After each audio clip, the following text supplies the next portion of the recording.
Hey everybody, Nick here, and today Omar is not here, so I'm gonna fill in for him.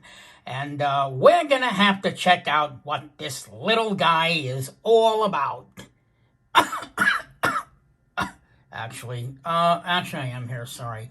I couldn't resist but do my worst Nick Shabazz impression. So, hey everybody, Omar here, the knife of the party, and I am back with another fun-filled video for you. And today I got a brand new knife maker. We're going to take a look and see what I got inside this box. This is brand new. I picked it up today from the Blade Gallery, and this is a brand new knife maker. So a lot of people never heard of him. His name is Hennie du Plessis, and this is his certificate of origin, and you can see it's got his name, signature, and his name right there. So let's go ahead and pull it out. Here's the knife. Put this thing aside. We're going to take a look at this guy and give you guys an overall look. Comes in a really nice hard case. Maybe I shouldn't have closed it. Bad idea. It's padded. And the way he's got the knife in the box is he puts it in the box with the pocket clip up. So I thought that was kind of new and neat. So kind of like that idea. So let's go ahead and put the box aside. You can catch him on Instagram, Hennie du Plessis. And he's also on Facebook if you're interested in checking him out there. So let's go ahead and put this aside. And let's get to taking a look at this knife right here. So what we have here is blue fat carbon fiber.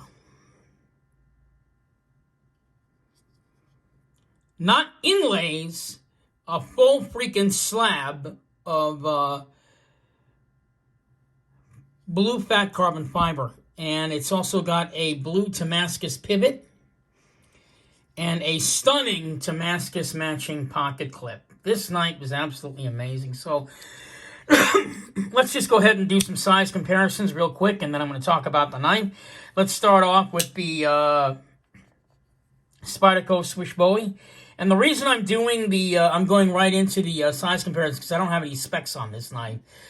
So, I mean, my guess is the knife is roughly about 3.2 inches. Blade length, the overall length of the knife is approximately about 8 inches in length. So there it is up against the Spyderco Swiss Bowie. And we're going to have it up against the very familiar 0562.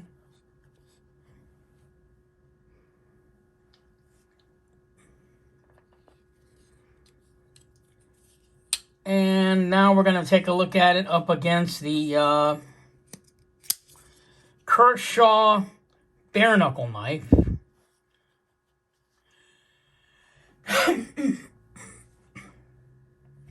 And how about the large Sebenza 21?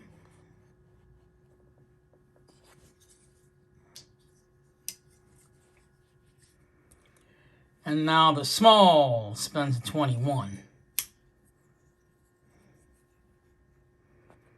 So as you can see from this setup here, that this knife falls into the medium category. How about one more? How about the Smoke 2? Which is, yeah, another large knife. And then last but not least, let's put it up against the Zero Tolerance 0900. A lot of you guys probably don't have this knife anymore, but because it's discontinued. But, you know, it's always nice to see this one on camera. All right. So there you have that. Size comparisons out of the way. So let's talk about this knife and the maker. So Hennie du Plessis, he's from South Africa. One of the more newer knife makers in South Africa. He's been making knives for approximately about 7 years. Started out making, obviously like everybody else, he started out making fixed blades, and then he's now beginning to find himself as a knife maker, moving right into folders. I gotta tell you, for a guy that has not been doing this very long, this knife is quite stunning. The blade on this knife is N690, which I'm fine with that because I don't have any N690 in my collection. The knife runs on IKBS ceramic ball bearings, tool steel ball bearings. One important thing to understand is that this knife is made completely by hand. The entire knife is made completely by hand. There's no machines involved in the making of this knife. None. The knife has really nice ergos on it. I really like the way it feels. It's just, he's really nailed the ergos on this one. The way that the knife is designed, the fat carbon fiber is sort of like, I guess it's sort of rounded to fill your hand when you're holding it. Unlike a lot of knives, say for example the Spyderco Switchblade, which is kind of like a square knife. The ergos are good, but after a while, you know, your hand gets a little bit, I don't want to say it's painful, but I mean it's not as comfortable as if you had something in your hand that was round and can fill your hand. So I'm kind of happy that Hennie made the knife that way. And if you look at it from this angle, you can see how it's kind of sort of rounded so that it fits your hand.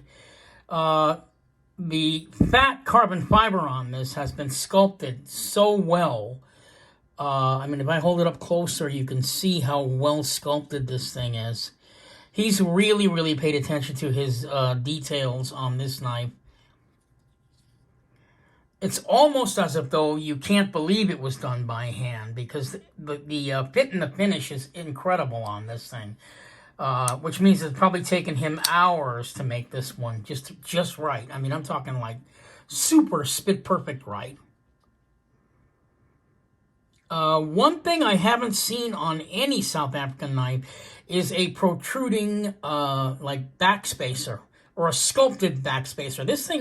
This backspacer is raised up, which is not something you normally see on any of the South African knives. At least I haven't.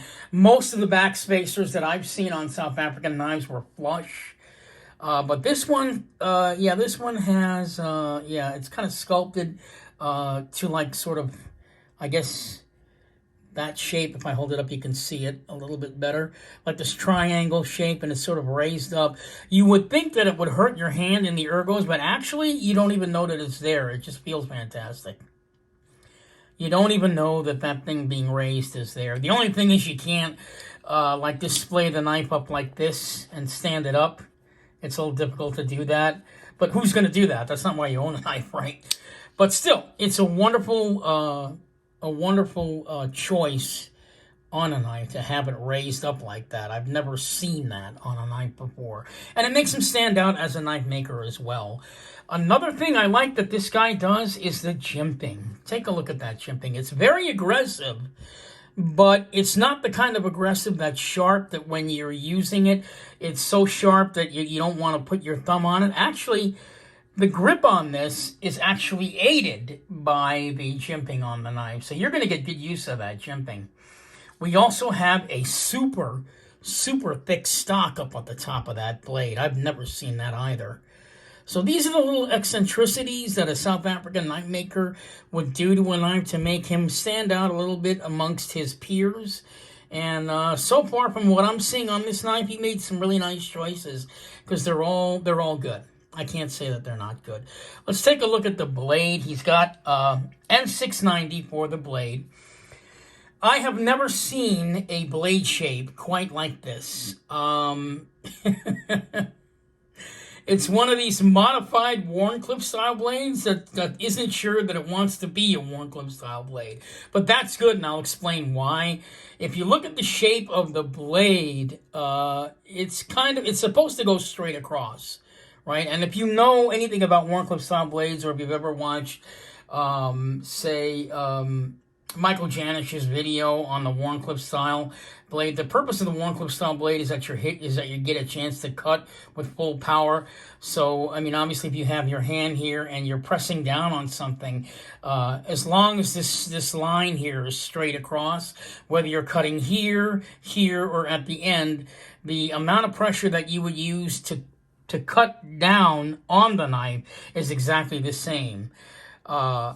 And on a Warncliffe style blade, let's say that the tip broke off, you would still be able to use the knife, cutting with full power all the way to the end. But with this knife, it's been modified a little bit, so that's not the case now.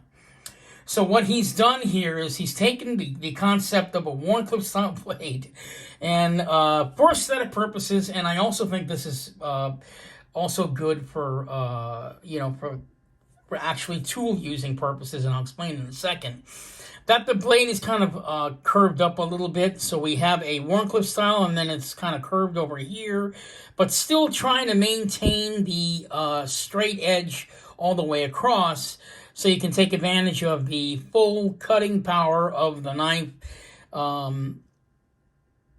even though it's kind of curved up like this a little bit. What helps with the fact that it's curved a little bit is now, unlike a regular Warncliffe style blade where you can't really do drawing cuts unless you're using the knife in this fashion where it's super flat, then you can draw, but who the hell cuts that way, right? But with this knife, it's got like, I guess, a hint of a belly on it from like here to here, so he gives you that ability for a little bit of drawing cut on there, so that's kind of good. But at the same time, because of the blade shape, he doesn't take away the piercing effect of the Warncliffe style blade, because this could actually be used to, like, I don't know, take out splinters or any kind of like delicate stuff. You could choke up on it like this and then do some kind of like intricate cutting if you needed to. So, the blade choice is good. I'm not saying it's great, but what he did here was he wanted to fulfill all purposes for your knife cutting needs. So I thought that was very well done. The knife is all titanium. What I love about this is again, I can't get away from the fat carbon fiber. You don't normally see full entire slabs of carbon fiber surrounding titanium, and that's what he did on this knife. Really, really excellent job. And this is just an example of a knife maker getting the basics down until he feels he's got it down. From looking at this knife, he has got it down. The knife is very, very smooth. It runs on IKBS ball bearing system, so it's real nice, real smooth. I really don't find any fault on this piece at all. The only thing that I don't like about the knife is that when I am deploying it, we've got this jagged edge over here of, the fat carbon fiber, which is kind of sharp. That actually digs into this sort of soft part of my hand when I'm deploying it. But if you think about it, how long are you going to have to deal with that? Probably a couple of seconds, right? And then you've got the ergo thing going, so it makes you, the comfort level of the ergos make you have to forget all about that. So it's not really anything to even mention, to be honest with you. But yeah, it does kind of dig in there a little bit, just based on the position of your hand. This is, like, again, it's a medium-sized knife. I have small hands. This knife feels incredibly good to me, ergonomically. Yeah. I like the fact that the carbon fiber is rounded, so it does fill my entire hand. I don't have any, I don't feel like it's going to slip out, or there's nowhere on this, in my hand does this knife feel uncomfortable to me. I've got a very comfortable grip on this thing. And yeah, the sculpted back bar or the sculpted back spacer you don't even know that it's there, to be honest with you. You really don't even know. The centering on this, let's check that out. It's dead, as you guys can see. He's really hit it. Honestly, the finish on this knife is excellent. I mean, everything is all nice and flush, going all the way around the knife. There is nothing he did not pay attention to on this knife.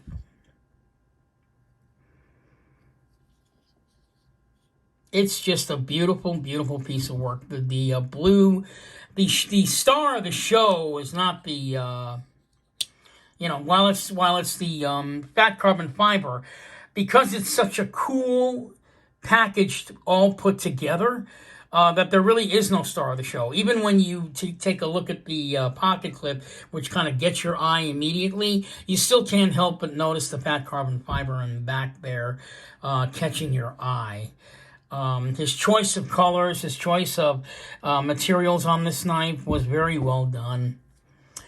Now, keep in mind, this knife was done completely by hand, guys. I can't stress that enough. I mean, if you take a look at how perfect the scales are up against the titanium, it's almost a mirror image. I mean, if you look real close, you can tell that it was made by hand, because actually this carbon fiber, this carbon fiber scale here is actually a little bit thinner, but you have to look real close than it is on this one. So if you can see over here, it's a little bit thicker. Over here, it's a little bit thinner, but you got to look real close, guys. And I can't even, unless I'm looking real close. To me, they look exactly the same, but he sculpted that completely by hand. Used some sort of like jeweler tool, I guess, to kind of file it down nice and smooth on the backspacer. But yeah, this is not done by machine at all. And I was looking for some kind of imperfection on that backspacer that would show that it was made by hand, and I can't even tell. Yeah, really can't. So this is definitely a one-of-a-kind handmade piece.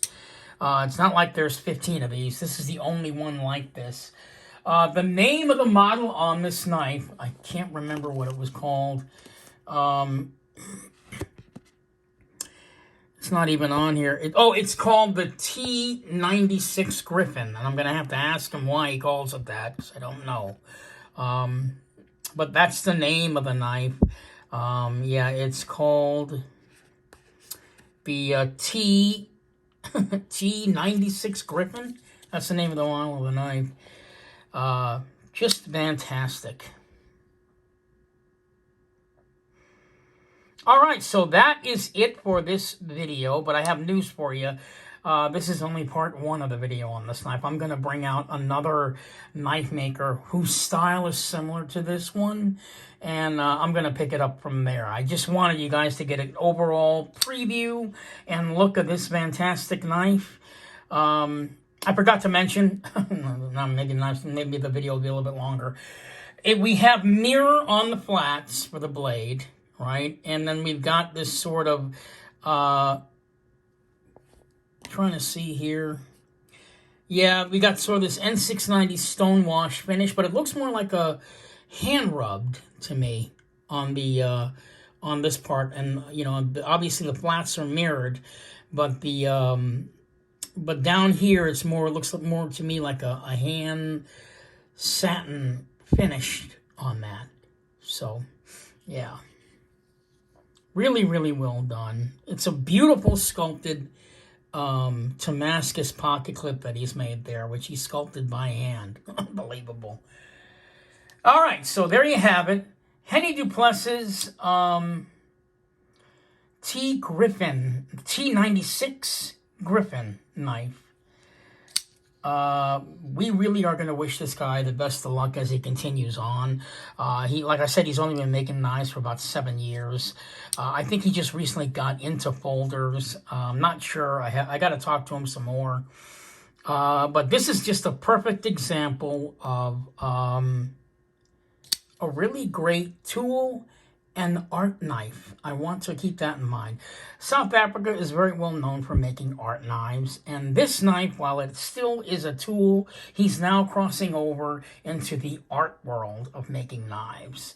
They're trying to make art, and as you can see, this knife is really stunning as an art piece. So this is Omar, the knife of the party, giving you just a quick overview of the Hennie du Plessis T-96, excuse me, Griffin model knife by Hennie Plessis. I will be back in about 5 minutes. I'm going to reset myself here. We're going to bring out another knife maker whose style is similar to this. And then we're going to talk about why you should be supporting brand new knife makers like Hennie Plessis, and is it actually even worth it? I'll see you guys in a few minutes, and over and out.